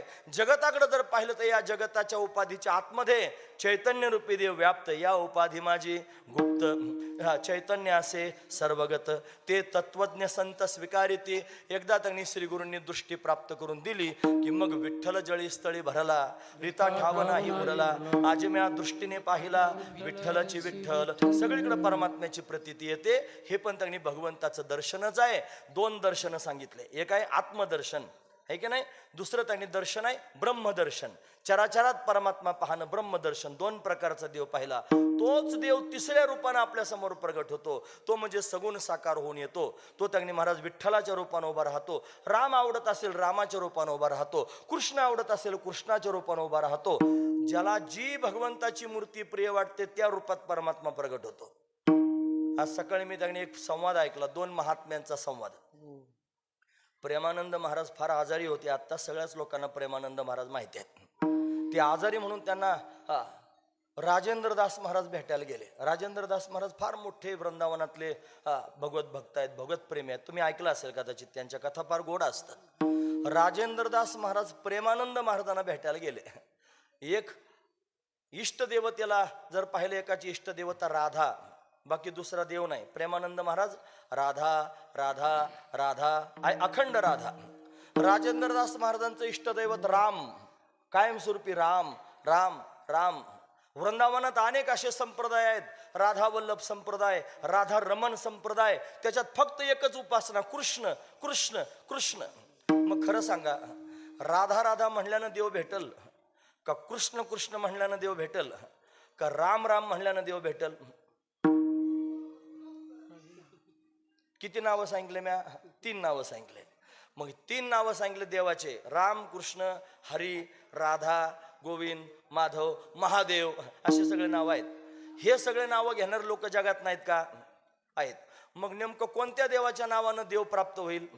राम म्हणल्यानं प्राप्त होईल का कृष्ण म्हणल्यानं प्राप्त होईल का हरी म्हणल्यानं प्राप्त होईल का राधा म्हणल्यानं प्राप्त होईल का सगळेच चुकीचे आहेत? बरं सगळेच बरोबर आहेत का? मग बरोबर तरी कसे म्हणायचे? मग सगळे जर बरोबर सगळ्यांनी एकच नाव घ्यायला पाहिजे. वेगवेगळे का घेतात? तात्पर्य लक्षात घ्या. तुम्ही नाव 1000 घ्या, वस्तू एकच आहे.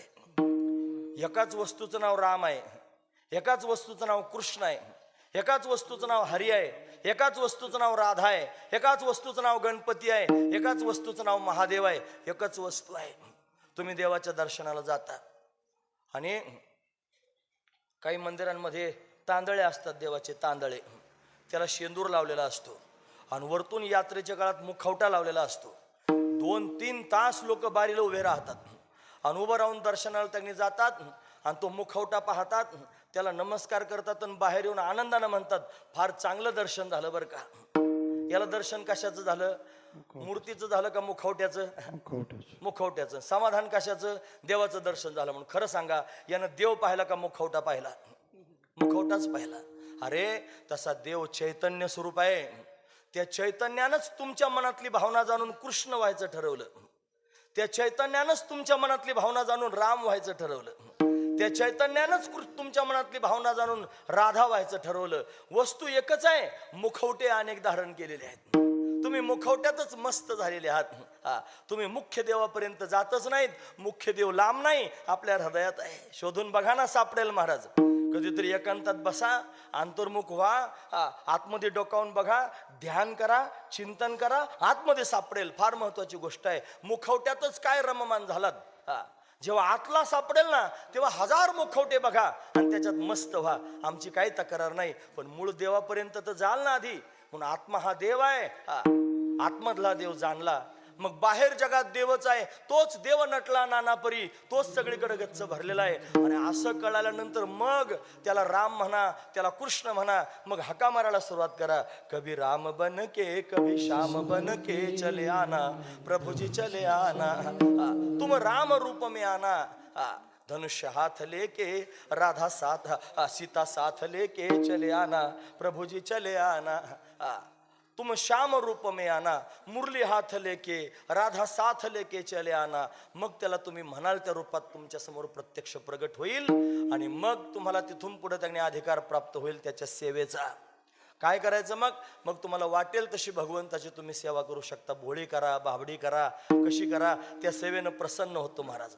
मग काही चित्तात राहिलं नाही, बाकीचं काही आठवण जगाची राहिली नाही, फक्त देव चित्तात त्यांनी साठवला गेला. आणि आता त्या देवाची कायमस्वरूपी आठवण ठेवायची म्हणून त्याची करायची सेवा. मग कशा पद्धतीने कराल? ज्या रीतीनं करता येईल त्या रीतीनं त्यांनी सेवा केली पाहिजे. म्हणून भगवंताकडे मागायचंय काय? भगवंताची सेवा. अशा पद्धतीने सेवेपर्यंत जर तुम्ही गेलात तर आपलं जीवन चांगली मार्गस्थ होईल. महत्वाची गोष्ट आहे. म्हणून देवा जर देणार असशील, तुला जर काही मागायचं असेल तर आम्हा तुझी चरण सेवा, तुझ्या चरणांची सेवा दे, हा महत्वाचा विचार आहे. हा, देव म्हणला अरे सेवा काय मागतोस, मी प्रसन्न झालेलो आहे, मी तुला देण्याकरिता तयार आहे, काही म्हणशील ते द्यायला तयार आहे. तू रिद्धी सिद्धी माग, तू चार मुक्ती माग. ते म्हणले तू घे म्हणला तरी पण ते आम्ही मागणार नाहीत, आम्हाला ते नकोतच. महाराज वर्णन करून सांगतात. आन निघो देश तरी, आन निघो देश तरी, आन निघो देश तरी, आन निघो देश तरी. रिद्धी सिद्धी मुक्तीचारी. आण म्हणजे अन्य, नेघो म्हणजे घेणार नाहीत. तू दिलं तरी पण आम्ही बाकीचं काही घेणार नाहीत. म्हणजे काय काय घेणार नाही? आम्ही तुझ्या रिद्धी सिद्धी घेणार नाहीत. सिद्धी लावी पिसे तया कोण पिसे पुसे, नील राजे हंसे पाणी काय. रिद्धी सिद्धीचा बाजार कोणी पण मांडू शकतं महाराज. थोड्याशा शूद्र सिद्धी जमा केल्या हा, आणि मग त्यांनी महाराज त्याच्या जीवावरती हा मनुष्य काही चमत्कार करून दाखवू शकतो. पण ते चमत्कार करून फक्त लोकांची रंजवणी होईल.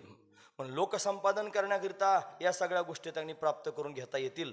माझा उद्देश लोक जमा करणं नाही ना, माझा उद्देश लोकांपर्यंत जाणं, लोकांना समाधानी करणं नाही. माझा उद्देश तुझ्यापर्यंत येणं आहे. माझा उद्देश तुला त्यांनी प्राप्त करून घेणं आहे. हा, म्हणून मला रिद्धी सिद्धी प्राप्त करून घ्यायच्या नाहीत, त्या दिल्या तरी मी घेणार नाही. चार मुक्ती, सलोकता, समीपता, स्वरूपता, सायुज्यता, चारही मुक्ती आहेत. या चारही मुक्ती मला नको, तू दिल्या तरी मला घ्यायच्या नाहीत. का? तुझ्या स्वरूपामध्ये एकरूप होऊन त्यांनी राहणं आणि अखंड तुझ्या सेवेत राहणं, याच्यात फरक आहे महाराज. जे लोक वैकुंठात जातात ना, तुम्ही ऐकतात ना सर्वजण, महत्वाचा विचार सांगतो. वैकुंठात लोक जातात ना, तिथं गेलं की त्याला चार चार हात प्राप्त होतात. आपण म्हणतो ना, लाजले गे माया ता कवना वाळू, जिकडे पाहावे तिकडे चतुर्भुज गोपाळू. चतुर्भुज गोपाळ त्याने दिसतो, म्हणजे सगळीकडे चार चार हाताचे होतात. मग तिथं त्यांनी चार हात धारण केले आणि वैकुंठात गेला की देवासारखाच होतो. मग त्याला सेवा करायचं काम पडत नाही ना. सलोकता, त्याच्या लोकात गेलं की सेवा बंद होते. समीपता, देवाच्या जवळ जायला मिळतं पण सेवा नाही करता येत. स्वरूपता, त्याच्या सारखं होता येतं, सेवा नाही करता येत. त्याच्यात विलीन होता येतं. सायुज्यता, सेवा नाही करता येत. आम्हाला अपेक्षा कशाची? सेवेची, तुझ्या चिंतनाची अपेक्षा आहे. वैकुंठात गेल्यावर हे करता येत नाही, पण आम्हाला वैकुंठ नको, आम्हाला तुझ्या चार मुक्ती नको. मग या सगळ्या गोष्टींची आम्हाला अपेक्षा नाही. आम्हाला अपेक्षा तुझ्या संगतीची, आम्हाला अपेक्षा तुझ्या प्रेमाची, आम्हाला अपेक्षा त्यांनी मला तुझ्या आठवणीची. कायमस्वरूपी तुझी आठवण आम्हाला व्हावी, एवढीच भावना आमच्या अंतःकरणात आहे. मग तुझी आठवण आम्हाला होईल असं काहीतरी दे. सेवा केल्यानं आठवण होईल. अजून आठवण करण्यासारखं काय आहे जगामध्ये? आपण स्वतःहून देवाची आठवण करणं आणि आपल्याला कोणीतरी देवाची आठवण करून देणं, याच्यात फरक आहे की नाही? महत्वाची गोष्ट आहे. आपण स्वतः करायचा प्रयत्न केला, आठवण तर आपल्याच्याने होत नाही. मग जे कायमस्वरूपी देवाच्या आठवणीत असतात ना, त्यांच्या जर आपण संगतीत गेलो तर आपल्याला वेगळी देवाची आठवण करायची गरज पडत नाही. ते स्वतःच आपल्याला देवाची आठवण करून देतात. महत्वाची गोष्ट आहे. संसारिकाच्या संगतीत बसलं की ते कायम खलबत्ती कुटीत बसतं. त्याला दुसरा धंदाच नसतो. ते त्यांनी महाराज कायमच जगाच्या चर्चा करीत राहतं. हे याचं असं झालं, त्याचं तसं झालं, पेपर वाचतं, त्याला सगळ्या गोष्टी व्हायरल होऊन त्याच्या कानावर येत असतात आणि ते तेलमीठ लावून लोकांपुढे सांगत फिरत असतं. म्हणून सांसारिक लोकांच्या संगतीत गेलं की तशाच प्रकारच्या चर्चा ऐकायला मिळतात. खरी गोष्ट आहे. हेच जर एखाद्या महात्म्याच्या संत पुरुषाच्या संगतीत गेलं तर त्याच्या चित्तामध्ये देव बसलेला असतो. ते दुसरी चिंताच करीत नाही, दुसरी चर्चाच करीत नाही. म्हणून त्याची संगती आपल्याला झाली पाहिजे. देव वसे चित्ते त्यांची घडावी संगती, ऐसे आवडते मना देवा पुरवावी वासना. म्हणून जे लोक, तुम्ही ऐकतात ना सर्वजण, मी पाळणार जे पथ्य पाळतो ना त्याचं नाव सांगतो तुम्हाला. काय पथ्य आहे? आमच्या संगतीत हजारो लोक येतात आणि ते त्यांनी बोलतात सुद्धा, गप्पा सुद्धा मारतात. मग काही लोक त्यांनी, सगळेच लोक काही परमार्थाविषयी बोलत नाहीत. मग बोलणाऱ्या लोकांमध्ये प्रपंचविषयी बोलणारे जास्त असतात. मग आपण तेवढ्यापुरतं त्यांना नाराज करायचं नाही, ते दुखवायचं नाही. ते सांगत असतील थोड्या वेळ हो हो म्हणायचं. पण हो हो म्हणता म्हणता म्हणता म्हणता त्यांच्या बोलण्याचा कल पाहून त्यांच्याकडे पारमार्थिक विषय काढायचा. हा, ते बायकोचं सांगतील, पोराचं सांगतील, भावाचं सांगतील, मेवण्याचं सांगतील, मेवणीचं सांगतील, सगळं त्यांनी सांगतील. 2-5 मिनिटं होऊ द्यायचं. मग असं म्हणता म्हणता मग म्हणायचं, कसं काय सध्या काय वाचन चालू आहे, असं सुरू करायचं आपण. मग ते काही नसलं तरी आता बुवा समोर सांगायचं म्हणलं, त्याला म्हणावंच लागतं ज्ञानेश्वरी वाचतो. मग कितवा अध्याय चाललाय असं त्याला खोदून खोदून त्यांनी बाहेर काढत राहायचं. हा, मग ते नाही, मग असं करा, जर ज्ञानेश्वरी त्यांनी नुसते ओवे वाचतात, ज्ञानेश्वरी जर कळत नसली ना, मग सार्थ ज्ञानेश्वरी आणा. मग ते साखरे महाराजांची आणा, खंदारकरांची आणा, दांडेकर मामाची आणा, जोग महाराजांची कोणाची आणा, आणि मग ते अर्थ वाचा बरं का, अर्थ फार चांगला असतो. तुमच्या लक्षात आलं की मी काय म्हणतो ते. हा, असं त्याला त्याच्यात ओढायचं. मग हळूहळू म्हणायचा, ते अर्थ जरी कळत नसला ना, मग 2-4 पुस्तकांची नावं सांगतो. तेवढी पुस्तकं घेऊन या बाजारातून. कालच 2-3 लोकांना मी लिहून दिलेत कागदावर पुस्तकं. हा, छोटे तुम्ही पण लिहून घ्या जर गरज वाटत असली तर. रामसुखदास स्वामींची पुस्तकं आहेत महाराज. साधक संजीवनी फार चांगला ग्रंथ आहे, लोकांच्या घरोघर आहे आता सध्या. अजून सांगतो महाराज, मानव मात्रांच्या कल्याणासाठी पुस्तकाचं नाव आहे. काय नाव आहे? मानव मात्रांच्या कल्याणासाठी. दुसरं पुस्तक आहे वासुदेव सर्वम. काय नाव आहे? वासुदेव सर्वम पुस्तकाचं नाव आहे महाराज. असे 2-3 पुस्तकं त्यांनी सांगायचे. तुम्ही घेऊन बघा आणि तुम्ही एकदा वाचून बघा महाराज. हा, तुम्ही ते वाचलं ना, तुम्हाला ज्ञानेश्वरी गोड लागेल, तुम्हाला गाथा गोड लागेल, तुम्हाला त्यांनी भागवत फार प्रिय वाटेल. त्यातला अर्थ समजा, तुम्हाला नजर प्राप्त होईल. ती नजर प्राप्त करण्याकरिता हे ग्रंथ फार महत्वाचे आहेत. आणि असं करता करता करता त्याला पारमार्थिक विषयावर आणायचं आणि ते जे सांगत होतं त्याचा त्याला विसर पाडायचा. मग 1 तासभर जरी बसला ना बडबड करायला, तरी देवाविषयीच बोलत राहतो. हा महत्वाचा विचार आहे. पण जर का तुम्ही त्याच्यासारखं बोलायला लागले, तास निघून जाईल, 2 तास निघून जाईल, खलबत्ते कुटता कुटता आणि काड्या करता करता दिवस निघून जाईल, काही हातात सापडायचं नाही महाराज, जन्म त्याच्यात निघून जाईल. म्हणून काड्या करणाऱ्या लोकांच्या आणि खलबत्ते कुटणाऱ्या लोकांच्या संगतीत बसायचं नाही, पथ्य पाळायचं. खरं सगळ्यात महत्वाचा विचार. जर त्यांनी काड्या करीत असतील शेजारी बसून, आपल्याला नाही सहन झालं तर लगेच दापायचं, हे भाऊ बस, त्याचं काय तो पाप करेल आणि त्याचं भोगील, कशाला डोक्याला शिन करून घ्यायचा. आपलं भगवंताचं चिंतन कर, नाही तर देवाविषयी काहीतरी सांग. असं त्याला म्हणलं की ते थोड्या वेळ त्याला राग येईल. ऐकतात ना तुम्ही सर्वजण? एखाद्याला राग आला तर येऊ पडता, पुढच्या टायमाला गप्पा मारायला यायचा नाही. राग आला तर येऊ दे. डॉक्टर महाराजांकडे गेलो मी, नारायण महाराजांकडे आळंदीला. आम्ही जातोच जरा वेळेत गेलो की दर्शनाला जातो. गेल्यानंतर त्यांना त्या असाच विषय निघाला बोलता बोलता. म्हणलं काय लोक येतात आणि प्रपंचाच्या गप्पा मारतात. ते म्हणले काय करायचं माहिती आहे का, ते गप्पा मारायला लागले का आपण खाली बघायचं. खाली बघायचं. आणि जसं काय मला ऐकूच येत नाही आणि अशा पद्धतीची भूमिका ठेवायची, त्याच्या प्रश्नाला उत्तरच द्यायची नाही अजिबात. आपण ते बोलत राहिलं ना, आपण काय बोललं नाही की ते आपापच समजून घेईल, याला याच्यात काही इंटरेस्ट वाटत नाही, मग ते गप होईल आपापच. नाही तर दुसरा उपाय माहिती आहे, आमच्याकडे ते पवने शास्त्री येत असतात जामखेडचे, आणि ते आले की आपण काही माणसं त्यांची गप्पा मारतात. एखादा मनुष्य प्रपंचाविषयी गप्पा मारायला लागला की ती डोळे बंद करून घेतात, आणि डोळे बंद केले की असे डुकल्या पण घेतात गप्पा मारायला लागल्यावर. मग समोरच्या माणसाला वाटतं महाराजाला झोप लागली. आणि हाच जर समोरचा माणूस परमार्थाविषयी बोलायला लागला ना, ते प्रमाण देऊन देऊन बोलतात. महत्वाचं कळालं तुमच्या लक्षात आलं मला काय सांगायचं. म्हणजे प्रपंचाविषयी बोलायला लागला की अंग काढून घ्यायचं, आणि परमार्थाविषयी बोलायला लागला की मग मात्र आनंदाने त्याच्याशी संवाद करायचा. असं पथ्य जर पाळलं तर मग भगवंताचं चिंतन कायमस्वरूपी होईल महाराज. नाही तर लोक स्वतः चिंतन करीत नाहीत आणि आपल्याला चिंतनापर्यंत जाऊ देत नाहीत. असं पथ्य जीवनामध्ये पाळलं पाहिजे. याच्याकरिता कायमस्वरूपी संतांची संगती असली पाहिजे. ती संगती जर तू दिलीस ना देवा मला, मग अखंड जया तुझी प्रीती, मज दे तयाची संगती, मग मी कमळापती तुझबा नानी कंटाळा. मला तुझा कंटाळा येणार नाही, मला तुझी आठवण कधीच अंतकरणातून जाणार नाही. अखंड तुझी आठवण राहील संतांच्या संगतीमध्ये आणि प्रेमाचा सुकाळ होऊन जाईल. म्हणून त्यांनी महाराज मला संतांची संगती दे आणि त्या प्रेमाचा सुकाळ दे. महाराज वर्णन करू संत संगती सर्व काळ काळ, संत संगती सर्व काळ, संत संगती सर्व काळ, संत संगती सर्व काळ. थोर प्रेमाचा कल्लोळ, थोर प्रेमाचा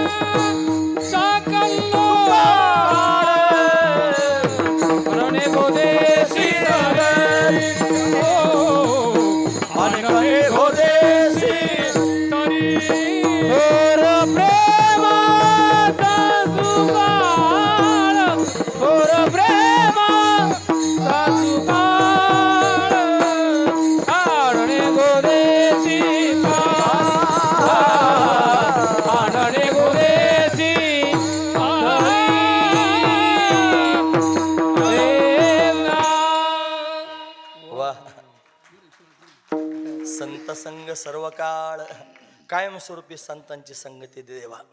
बाकीचं काय देऊ नको, म्हणजे बाकीचे देऊच नकोस. देऊ नको नाही, देऊच नको. सगळ्यात अवघड 2 गोष्टी सांगतो, तुम्ही ऐकतात ना सर्वजण. सगळ्यात अवघड 2 गोष्टी आहेत. एक धनसंपदेचा त्याग करणं आणि एक समाजाचा त्याग करणं. फार अवघड आहे महाराज. लोकांचा त्याग करणं तेवढं सोपं नसतंय. लोकेशना फार गोड लागते. तुम्हाला बुवा म्हणता, बाबा म्हणता, पाया पडता, डोक्यावर घेता, नाचायला सुरुवात करता. हे सगळंची सगळं फार गोड लागतं आणि सुटत नाही महाराज. भय वाटे परी न सुटे हा संसार.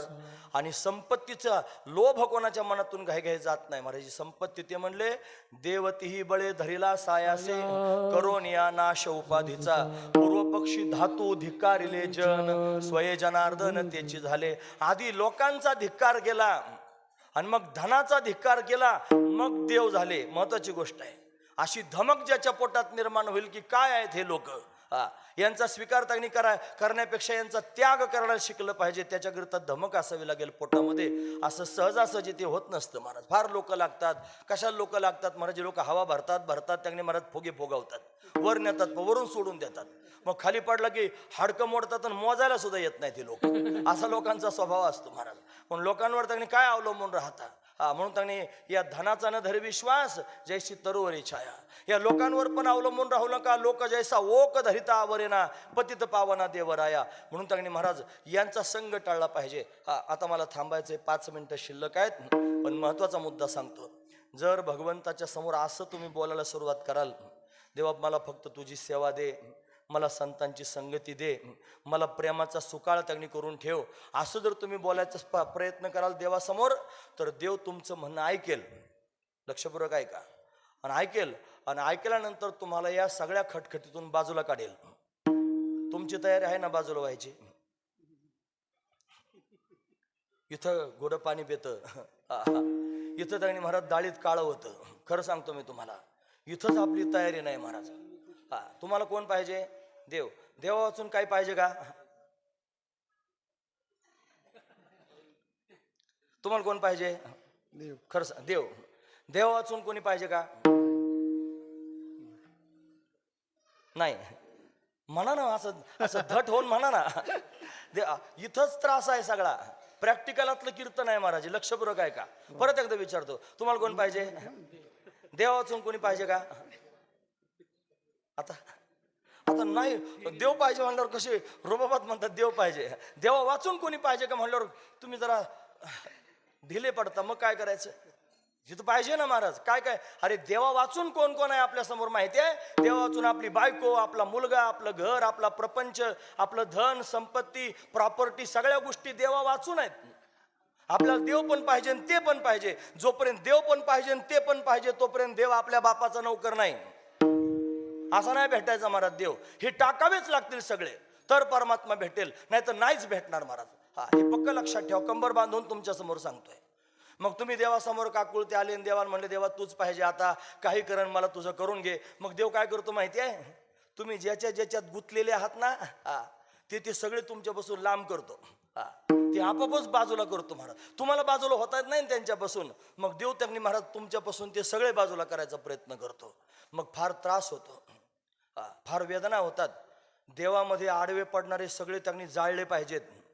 असं जर वाक्य ऐकलं ना महाराज, तर लोक म्हणतील बायका पोरं जाळा निघला आमचे, याला बोलू नका परत, असं म्हणतील ना लोक. अभंग म्हणून दाखवतो ऐका. ते म्हणले जळोत ती येथे उपजविती अंतराय. काकडा म्हणतो ना आपण सकाळी, काय वाक्य? जळोत ती, ते सगळे जळोत. कोण? येथे उपजविती अंतराय. येथे म्हणजे तुझ्या प्राप्तीमध्ये अंतर निर्माण करणारे जेवढे आहेत ते सगळे जळोत ती येथे उपजविती अंतराय. सायासाची जोडी माझे तुमचे पाय. देवा तुझ्या पायांची प्राप्ती करून घ्यायची, चरणांची सेवा मागतोय. हे सहजासहजी मिळत नाही. फार सायास करून तिथपर्यंत जावं लागतं. आणि बायकोन, ते पोरगण, ते भाऊबंधन, ते सोयरेन, ते धायरेन, ते सगळे आडवे पडतात आणि तुझ्यापर्यंत येऊ देत नाही. प्रभातेशी वाटे तुमच्या यावे दर्शना, तेथे न चले जुरी उर्णी राहे वासना. तुझं दर्शन घ्यावं वाटतं, सगळं करावं वाटतं, पण ही वासना आडवी पडते. मग काय करायचं? मग जे आडवे पडतात ना तुझ्या दर्शनात, जाळूनच टाक. जळत ती येथे उपजविती अंतराय. हे म्हणण्याकरिता धमक असावी. तुकाराम महाराज म्हणे धमक होती म्हणून देव भेटला. ज्ञानोबरांमध्ये धमक होती म्हणून देव भेटला, नाथांमध्ये धमक होती म्हणून देव भेटला. आपल्याला भेटत नाही त्याचं कारण आपल्यात धमक नाही. अरे म्हणावं सुद्धा वाटत नाही देव वाचून काही नको म्हणून, म्हणावं सुद्धा वाटत नाही. हा तर सोडून देणं त्याच्या पुढची गोष्ट आहे महाराज. हे झालं ना प्रॅक्टिकलातलं, तुम्हाला कळतं ना मी काय म्हणतो ते. जेव्हा तुम्ही धट व्हाल, जेव्हा तुम्ही धीट व्हाल आणि तेव्हा तुम्ही सामोरं जाल देवाला, मग देव म्हणाल मी काय करतो ती पूर्व दिशा, मग सगळे बाजूला काढून टाकतो. सगळा संसारच जाळून टाकला हो. म्हणजे जाळोनी संसार बैसलो अंगणी, तुझे नाही मनी मानसे, सारा संसार जाळून टाकला. म्हणून हे जर तुमच्यापासून बाजूला जात असतील ना, फार जवळचे तुम्ही म्हणत असाल तर जाऊ द्या, सुखासुखी जाऊ द्या. एका वाक्यापर्यंत यायचा प्रयत्न करा. विठो तुझे माझे राज्य नाही अनेकाचे काज, आता फक्त तू आणि मी, याच्यापासून दुसरा कोणीच नाही. हरिविन शून्य शेजारो गे माय, आता हरी वाचून दुसरं कोणी राहिलं नाही, अशी अवस्था निर्माण झाली पाहिजे. पक्क लक्षात ठेवा. नाही तर वरवर त्यांनी जर परमार्थ करत असाल त्याचा काही उपयोग नाही. फार देवदेव करायचा, वरवर मायान उपाशीनेच ग बाया, अशी अवस्था. नुसती देवावर वर माया दाखवायची. देवापर्यंत जर जायचं असेल तर निधड झालं पाहिजे. अजून एक सांगू का गोष्ट मी तुम्हाला. अरे आपलं विश्वच बदललं पाहिजे, देवाच्या विश्वात गेलं पाहिजे. या विश्वात हे सगळं गबाळ डोळ्यापुढे दिसतं. या गबाळात फार त्रास आहे महाराज.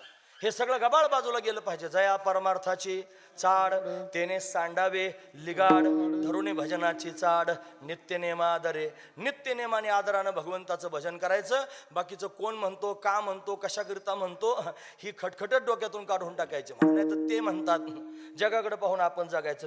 ते काय म्हणतात, ते कोण आहेत म्हणणारे, ते काय आपले आजे आहेत का आपले पंजे आहेत, ते म्हणतात ते मला असं म्हणतात. अरे ते काही म्हणू दे, कोण काय म्हणतो त्याच्याशी काय कर्तव्य आहे तुला.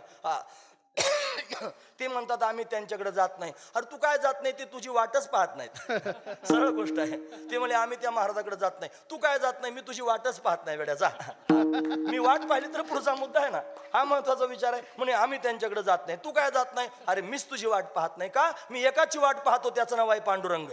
त्याच्याशिवाय कोणाची वाट पाहायची नाही. आता त्याच्याशिवाय मला नाहीच कोणी, तुझी काय वाट पाहू, तुझी वाट पाहण्याचं काय तात्पर्य. सगळ्यात महत्वाचा मुद्दा आहे महाराज. ते आपल्याला मानत नाही, तू काय मानत नाही महाराज. असे अभंग आहेत तुकोबारायांचे. खरं मी तुम्हाला सांगतो महत्वाची गोष्ट आहे महाराज, एवढं निडर झाल्याशिवाय देवाचं नाही होता यायचं.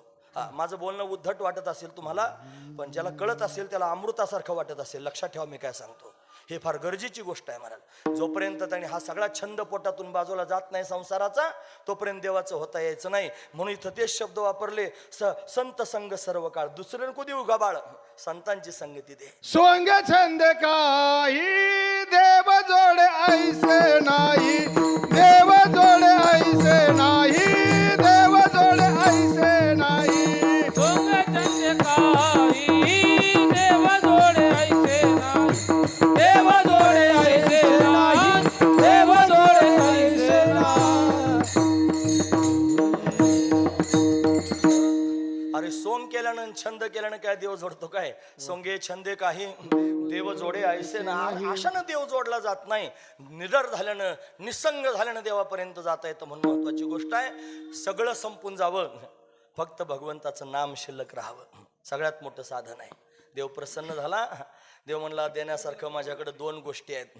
तुम्ही ऐकतात ना सर्वजण, 2 गोष्टी आहेत म्हणे. काय, एक माझं रूप आणि माझं नाव. तुला दोन्हीपैकी काय पाहिजे सांग. माझं रूप आणि माझं नाम, याच्यापैकी तुला काय पाहिजे सांग. भक्ताला म्हणला. भक्त म्हणला देवा तू रूप घेऊन येशील गोष्ट खरी आहे, तुला काम पडलं की निघून जाशील रे तिकडं, तू त्यांनी इथं तर राहशील गोष्ट खरी आहे. तुला किती कामं असतात, ते रूप धारण करून येशील आणि बाकीचं काम सापडलं की तिकडे निघून जाशील. म्हणून नाम आणि रूप जरी 2 गोष्टी असल्या तरी पण वस्तू मात्र एकच आहे. नाम नामीचा अभेदच असतो. म्हणून त्यांनी बाकीचं काय देऊ नको, नाम अतिशय श्रेष्ठ आहे आणि तुझं नाम तुझ्यापेक्षा श्रेष्ठ आहे. महत्वाची गोष्ट आहे, तुझ्या नामाचा महिमा तुझं नकळे मेघश्यामा. तू का म्हणे आम्हा जन्म गोड यासाठी, तुझं नाम किती श्रेष्ठ आहे. म्हणून त्यांनी तुझं सानिध्य कायमस्वरूपी राहावं असं वाटत असेल, तुझी सेवा जर कायमस्वरूपी करायची असेल तर तुझं नामचिंतन करणं ही सगळ्यात श्रेष्ठ सेवा आहे.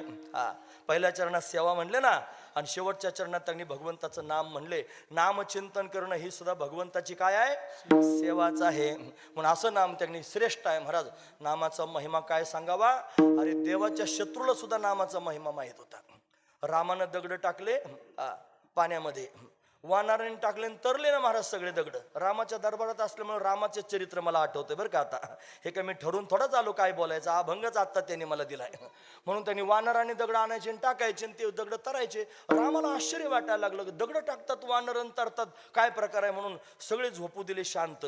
आणि झोपल्यानंतर राम त्यांनी जागा झाला आणि 9:03 झाले होते रात्रीचे. आणि मग त्यांनी राम सहज समुद्राच्या तटावर अशा पद्धतीने गेला, एक दगड घेतला आणि पाण्यात टाकला असाच बुडाला महाराज, दगडच बुडाला. रामाला आश्चर्य वाटलं, अरे या सगळ्यांचं आराध्य दैवत आहे मी, आणि ते दगड टाकतात आणि तरतात, मी टाकला आणि बुडाला. मग दुसरा टाकला, तो पण बुडाला. अजून तिसरा टाकला, तो पण बुडाला. कस काय बुडतात दगड कळेच ना. मागे पाहिलं, आता हे दगड बुडायला लागले, कोणी पाहतंय का. हनुमंतराय होतेच महाराज उभे. ते म्हणले, अरे हनुमंत तू कधी आला. म्हणले पहिल्या दगडालाच आलो. म्हणे देवा दगड टाकता पाण्यामध्ये ते सगळे दगड बुडतात, मी किती वेळचा पाहतोय. म्हणे हनुमंत हेच मला आश्चर्य वाटतंय की दगड कसे काय बुडतात.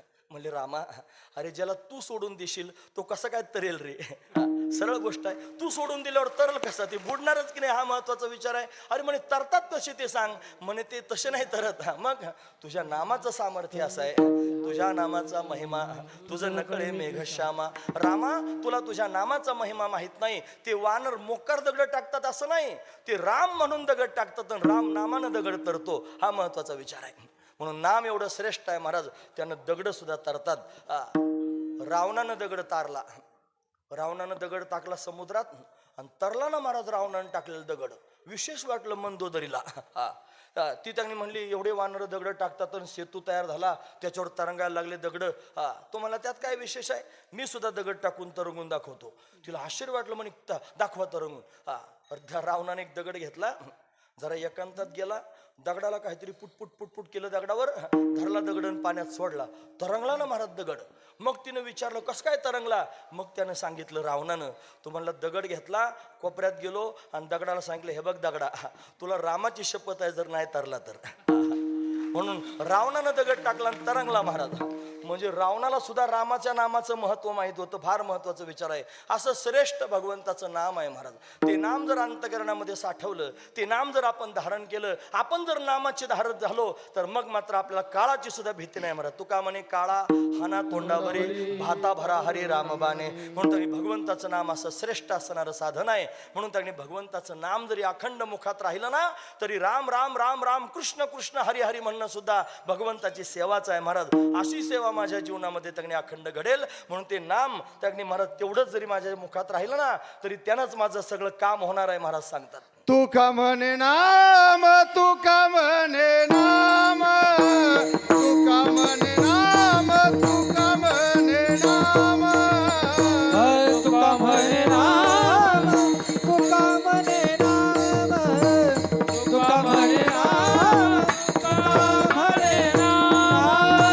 तेने माझे पूर काम, तेने माझे पूर काम, आनंद गोदे. वाटलं ना सगळ्यांना, घडीभर विसरलं सगळं आहे की नाही. मला जाणीव आहे तुम्ही बसलात, पायाला त्रास होतोय, खालून नृत्य. मलाही बोलायला लागल्यावर भान राहत नाही. म्हणणाऱ्यांना तर असं वाटतं आता म्हणतच राहू रात्रभर. श्रेष्ठ आहे. तेने पुरे माझे काम, बस माझं सगळं काम म्हणजे माझ्या सगळ्या इच्छा त्या नामानं पूर्ण होतील. म्हणून देवाकडं मागणं त्याने तुकोबाराय मागतात. तुझं मागणे ते देवा, तुझ्याकडं माझं मागणं. काय मागितलं, पहिलं मागणं मागितलं, आम्हा तुझी चरण सेवा, तुझ्या चरणांची सेवा दे. दुसरं मागणं मागितलं, संत संग सर्व काळ, अखंड संतांची संगती दे. तिसरं मागणं मागितलं, थोर प्रेमाचा सुकाळ. चौथं मागणं मागितलं, अखंड तुझं नाम. या 4 गोष्टी तू जर मला दिल्यास ना देवा, मी त्यानं कायमस्वरूपी आनंदात राहीन. म्हणून संत मायबाप जीवनात येतात, भगवंताचं नाम आपल्याला तज्ञ महाराज ऐकवतात. ते नाम असं श्रेष्ठ आहे महाराज की त्याच्यासारखं श्रेष्ठ आहे जगात दुसरं कोणी नाही. म्हणून श्रीगुरूंकडून संतांकडून जर भगवंताचं नाम प्राप्त झालं, तर ते नाम तज्ञ महाराज उद्धारापर्यंत घेऊन जात असतं. म्हणून अखंड भगवंताची सेवा नामचिंतनानं घडत असते. म्हणून ते नामचिंतन माझ्याकडून घडावं, हा त्यातला भाग आहे. म्हणजे ज्याला देवापर्यंत जायचं त्यानं त्यांनी धडा शिकलं पाहिजे. समाज जोपर्यंत आपल्याला प्रिय वाटतो, लोक जोपर्यंत गोड वाटतात, तोपर्यंत आपण खऱ्या अर्थानं अजून पारमार्थिक झालो नाहीत. खरं सांगतो मी, खरंच महाराज. ज्या दिवशी हे लोक पाहिल्यानंतर वकारी यायला सुरुवात होईल ना, त्या दिवशी समजायचं आपण देवाच्या जास्त जवळ गेलो. लोकांकडे पाहून वकारी कधी येईल, लोक जेव्हा उचलून आपटायला सुरुवात करतील ना, तेव्हा अग्नी महाराज आपला आपोआपच जाणीव होईल की बस देवा हे नकोच रे कोणी. लोक आपटतील तेव्हा आपटतील, आपण ज्यांना जास्त जवळचं म्हणतो ते आधी आपटतात. जे पाणी पाजणारे असतात ना, तेच आधी आपटू आपटू काढतात. समाजाची रीत आहे महाराजी. भरपूर तुम्ही त्यांच्याकरता करा, एवढा हात त्यांच्या नरड्यात घाला महाराज. जन्म दिलेलं लेकरू असतं आणि ते त्यांनी प्रश्न विचारतं तुमच्या समोर, तो काय केलं आमच्याकरता सांग. त्या टायमाला त्याला असं वाटतं आता पळून जाऊ का तोंड जोडून घेऊ. आता हाताने जोडता येत नाही, तोंड जोडायचं मशीनच आणलं पाहिजे. मग तडातड वाजवल्या पाहिजेत धरून. जन्म त्याच्याकरता घातला आणि त्यानं त्यांनी महाराज प्रश्न विचारला, तू आमच्याकरता काय केलं. म्हणून जोपर्यंत त्यांनी याचा वीट येत नाही तोपर्यंत परमात्म्यापर्यंत जाता येत नाही. म्हणून हे मागणे त्यांनी लक्षात ठेवले पाहिजे. देवाची सेवा, संतांचा संग, थोर प्रेमाचा सुकाळ, अखंड भगवत नाम चिंतन, इथपर्यंत जरी आपण पोहोचलो ना तरी अखंड भगवंताच्या चिंतनात भगवत रूप होऊन जाऊ. याच्याकरताच हे मागणं मागितलेलं. माझ्याकडे बोलण्यासारखं बरंच आहे. निर्धारित वेळ संपून 15 मिनिटं जास्त झालेले आहेत, म्हणून आपण याच ठिकाणी थांबणार आहोत. पण ज्या ज्या संत महापुरुषांनी अशा पद्धतीने भगवंताकडे हे मागणं मागितलं आणि भगवत रूप झाले, मोठ्या प्रेमानं त्यांचं चिंतन करून पुढील प्रसंग पाहूया. हे ज्ञानेश्वर माऊली ज्ञानराज, माऊली माऊली ज्ञानेश्वर, माऊली ज्ञानराज, महाराज ज्ञानेश्वर, माऊली ज्ञानराज, माऊली जय ज्ञानेश्वर, माऊली ज्ञानराज, ज्ञानेश्वर, माऊली ज्ञानराज. आद्य जगद्गुरु शंकराचार्य